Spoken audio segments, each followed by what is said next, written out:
Already థియేటర్లో చూసిన సినిమాను ఓటీటీలో ఎందుకు చూడాలనేది ఆడియన్స్ ప్రశ్న. అలాంటప్పుడు ఒక్కో సినిమాను వందల కోట్లు పెట్టి ఎందుకు కొనాలనేది ఓటీటీ ఓనర్స్ ప్రశ్న. దీనికి ఇప్పుడు దర్శక నిర్మాతలు ఒక కొత్త ఫార్ములా కనుక్కున్నారు.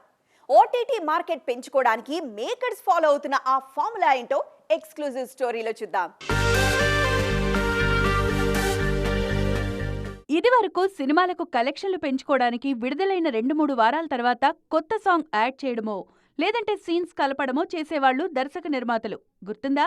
ఇప్పుడు ఓటీటీ మార్కెట్ కోసం కూడా ఇలాంటి జిమ్మిక్కులే చేస్తున్నారు మేకర్స్. సెపరేటెడ్ ఎడిటెడ్ వెర్షన్స్ సిద్ధం చేస్తున్నారు. ఓటీటీని తక్కువగా అంచనా వేయడానికి లేదిప్పుడు. వందల కోట్ల వ్యాపారమది. నిర్మాతలకు అదనపు ఆదాయం కూడాను. మరి అన్ని కోట్లిస్తున్నప్పుడు సేమ్ సినిమా ఎందుకివ్వాలి? ఇదే ఆలోచిస్తున్నారు మేకర్స్ ఇప్పుడు. థియేటర్లో చూసినోళ్లు కూడా ఓటీటీలో ఫ్రెష్ ఫీల్ అవ్వాలని కొత్త మంత్రంతో వస్తున్నారు. వెండితెరపై చూడని బొమ్మను బుల్లితెరపై చూపిస్తున్నారు. స్టార్ హీరోల సినిమాలకు 50-200 కోట్ల మధ్యలో ఓటీటీ రైట్స్ పలుకుతున్నాయి.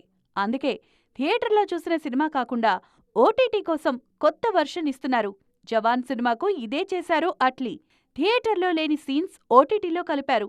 దానివల్ల వ్యూయర్షిప్ పెరిగింది. అలాగే లియోకు ఇలాంటి ఎక్స్టెండెడ్ ఓటీటీ వెర్షన్ ఇచ్చారు లోకేష్ కనగరాజ్. యానిమల్ సినిమా కోసం ప్రత్యేకంగా ఓటీటీ వెర్షన్ విడుదల చేస్తామని చెప్పారు సందీప్. అర్జున్ రెడ్డికి ఇలాగే చేశారీనా.